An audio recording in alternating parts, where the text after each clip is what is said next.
Okay, so we got a little foggy morning on the St. Lawrence, and this is a team tournament, the big team tournament, Berkley B1 out of Valley Field, I guess, near Montreal. I don't know.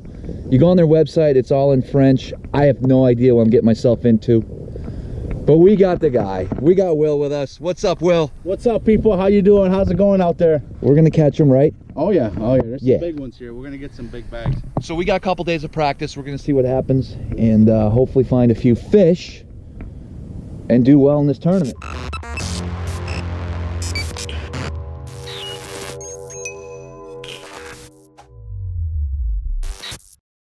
All right, I'm looking forward to this one. We got a little fog delay, but we got Will with us today, man. He knows this river, and I hope we're gonna be able to get on some fish today.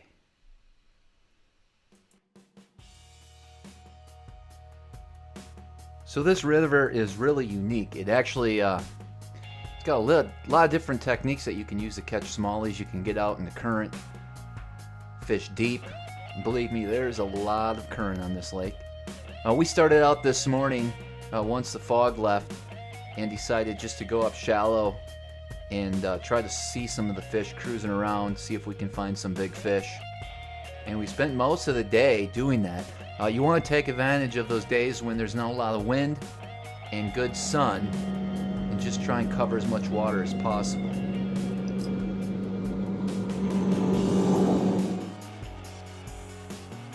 A lot of times I just have Will sit up at the front and I would drive around with the big motor and see if we could find some fish.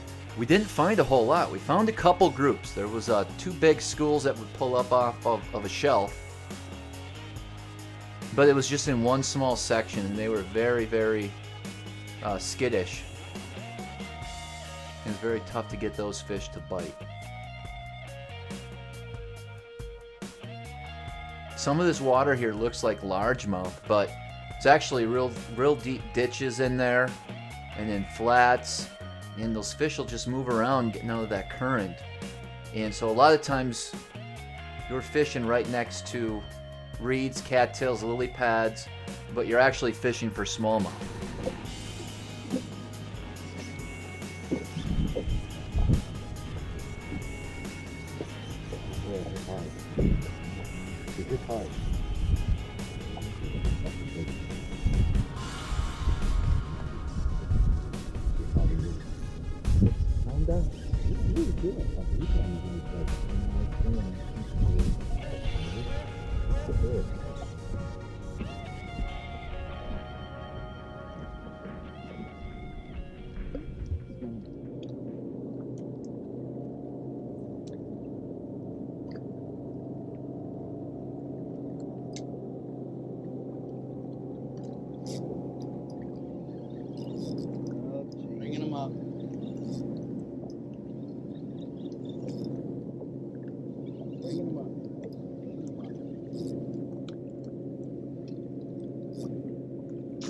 Oh my Lord, Travis. 3-pounder, Travis. Oh, I'll get the 3 pounder. Okay, 3.5. Travis, you gotta get that. Oh, goodness, Travis. Oh.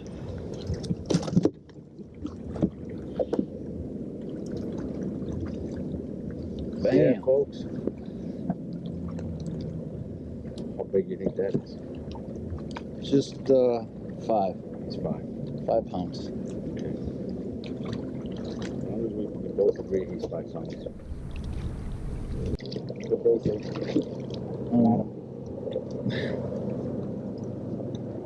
So that was a decent fish. I'd love to have 5 of those come tournament time. We'd be pushing 25 pounds there with that. But we really didn't find a whole lot more. We fished quite a bit, moved around.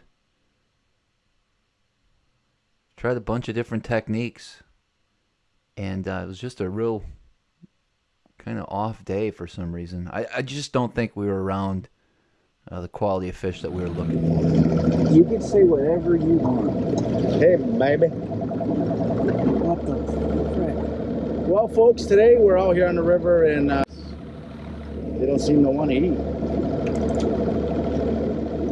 I found out Travis had bananas in the boat, so I don't know if that has anything to do with it.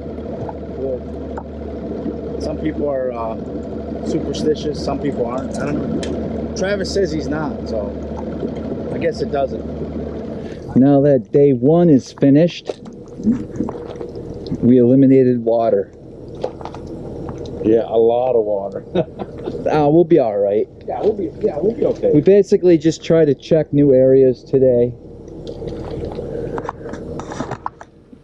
And We didn't go into any of our regular areas where we know we have fish. really? We just started looking around. Oh man. Maybe tomorrow we'll catch a fish. Yeah, one or two. Okay. Well, I guess this ain't gonna make a full video, so see you guys in the morning. Good morning, everyone.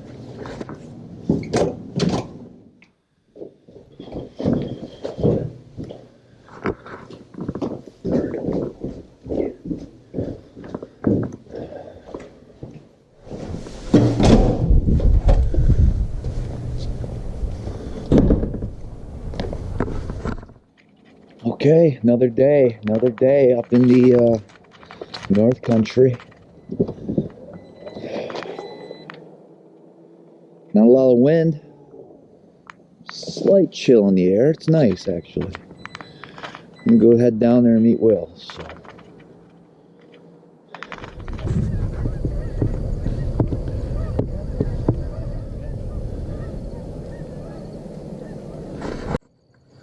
All right, so down here at the river. This Day two? Day two, yes. This is the same place where we caught them in the spring. I did a lot of videos here, and obviously it was loaded with fish here in the spring. But this time of year, they're all out on the main river. It does look like the Indians partied pretty hard here last night.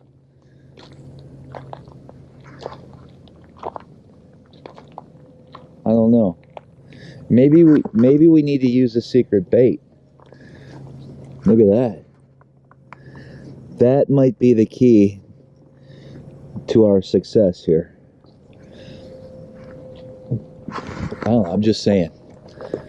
All right, let's jump on the boat and get out of here.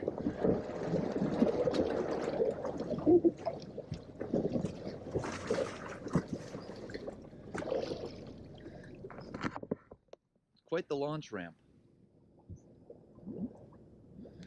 All right, what an awesome morning. You know what I mean? Slight fog, no wind, clear skies. We're gonna find these fish today, for sure.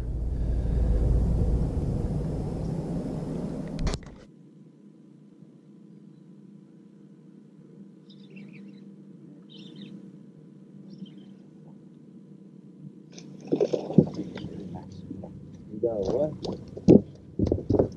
Got something tangled up. Yeah, you take care of that shit. 3 pounds. You handle that, mother. Ned rig, baby. Ned. That's how you do it. So we actually came across a couple areas that looked real good for largemouth. Decided to do a little flipping and punching. Caught a few fish doing that. And then we kind of just bounced back around and kept looking for smallies.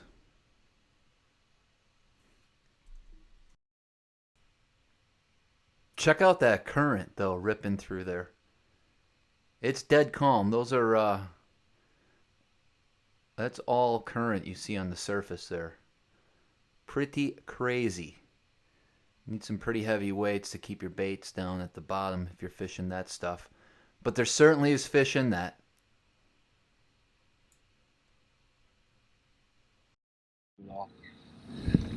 Yo, hey guys. Okay, so we got like our butts kicked today. Well, did we not? Yeah, we got our butts handed to us today. Yes, very tough couple days of fishing here. Some real quick observations for you guys. One, French Canadians will pull in on you and they don't care. I don't know if they're French Canadians, but there's some shady stuff going on here. They'll just pull right up, man, like they don't care. Rude people fishing. Yeah. Rude. Nah, I don't know. Just an observation. I'm trying to be politically correct. They could be Americans for all I know. It could be Travis's neighbor for all he knows. He doesn't know. I don't know. I think sight fishing is going to be the deal. There's another deal going on. There's all these people drifting like randomly. Like, you know how on Lake Ontario there's like certain areas that hold fish and you just got to find where they're. I mean, here you got like 30 miles of river and these guys are just randomly drifting all over the place. I don't see how that can be effective.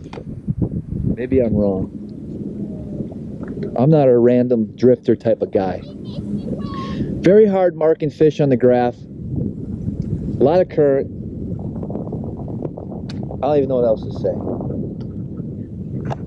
I don't even know what you're doing right now. What are you doing? Travis isn't used to this river fishing. River fishing. No. He just had a fish. Take my own. No, he didn't take my bait. Big one. Big one. Big one. A lot of you guys may not know, Will's the owner of Gajo Baits. The spirit chat I've been talking about. This is the dude. And we're saving all of our good stuff for the tournament, apparently. But I'm going to go out tomorrow by myself. Will's got to do some work. Pay his employees, you know, stuff like that. Payroll tomorrow. Got to take care of the kids. So I'm going to go out and try to do a little more sight fishing, I think. And then I might randomly drift with a 1 ounce, 2 ounce, 3 ounce weight. Yeah.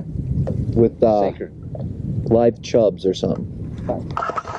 Tie on your anchor. That'll work. There you go. All right. We're going to head in and get back out here tomorrow.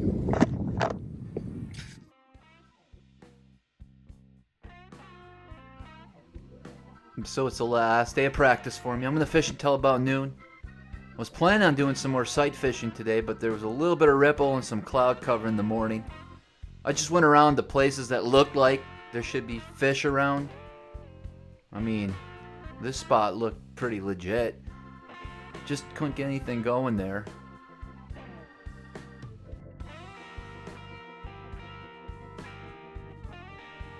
Threw a spinnerbait shallow for quite a while. I mean, I was on a 4-foot flat that was just very expansive. It had nice clear spots. It was right off the main river. Looked really, really good. Again, just seemed to be striking out here. Of course, we did a little bit of drifting, got out deep. Couldn't get it on film, but I did end up catching a pretty good one and had a few others. So I might have found a little stretch that may hold some fish. This whole bridge raises up. Yeah. What's the stop? The light turn stop. The whole bridge raises way up. So That's where we should be fishing, behind those deals. right behind those, yeah. If you guys can't tell, we're on the way to the meeting. We entered Canadian territory. Quebec, Canada. And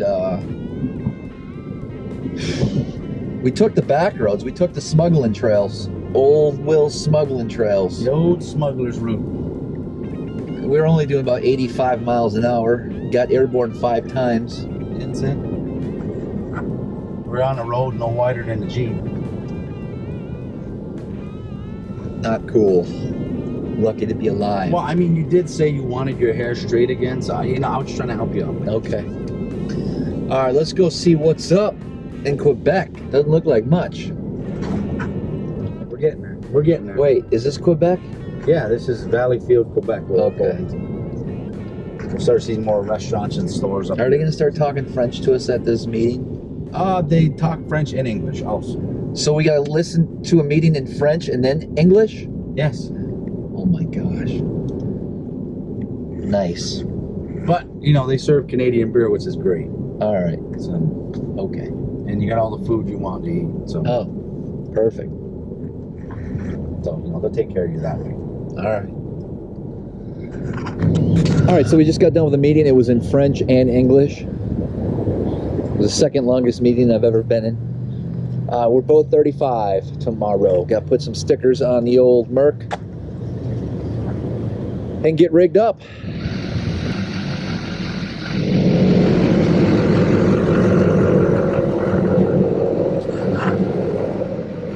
All right, just a little bit of rigging up to do, nothing too crazy. I'll tell you what, I complained a little bit earlier this week because it's something I'm not used to, but that's just randomly drifting with drop shots and tubes. But I ended up catching a pretty good one today doing that. And I actually have a couple drop shot that are designed to drag. So the sinker's actually designed to be dragged with current.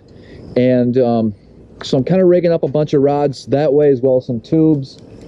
Really, it's going to be the Ned rig, drop shot, tube. What am I forgetting, Will?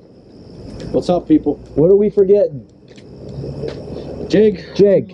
Football jig. Football jig. I used to have a bunch of magic bugs. Magic buds. You know, magic bugs. Oh, magic B-U-G-S. I thought you said buds. I was like, Travis, what are we doing? Magic bugs.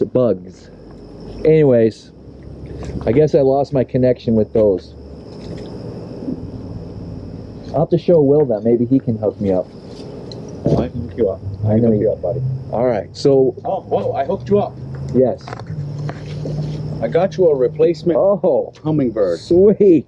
just like you wanted. All Christmas right. came early. Thank you. Yeah, you guys noticed in practice my hummingbird was missing. They sent me a new one, so we got to throw that on the boat, and we should be good to go.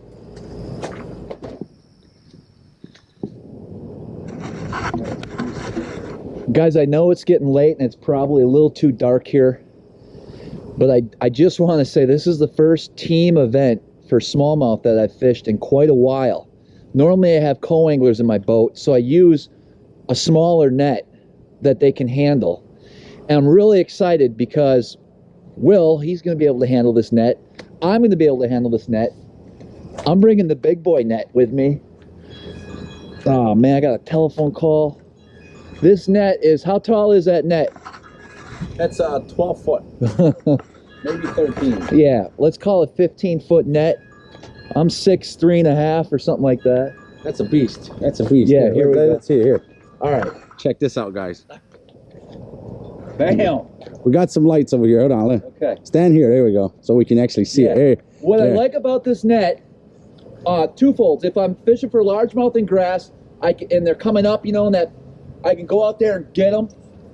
If I'm in big waves on Green Bay or Lake Ontario, Lake Erie, this thing's amazing. Stick those fish when they come up, and it's just going to be an awesome net tomorrow. Guaranteed, this is going to save us. All right. We may not need fishing poles with that net. Right. Okay. Don't forget to subscribe to my channel. Comment and like below. Smallmouth Crush. Until next time, we'll see you guys on the water.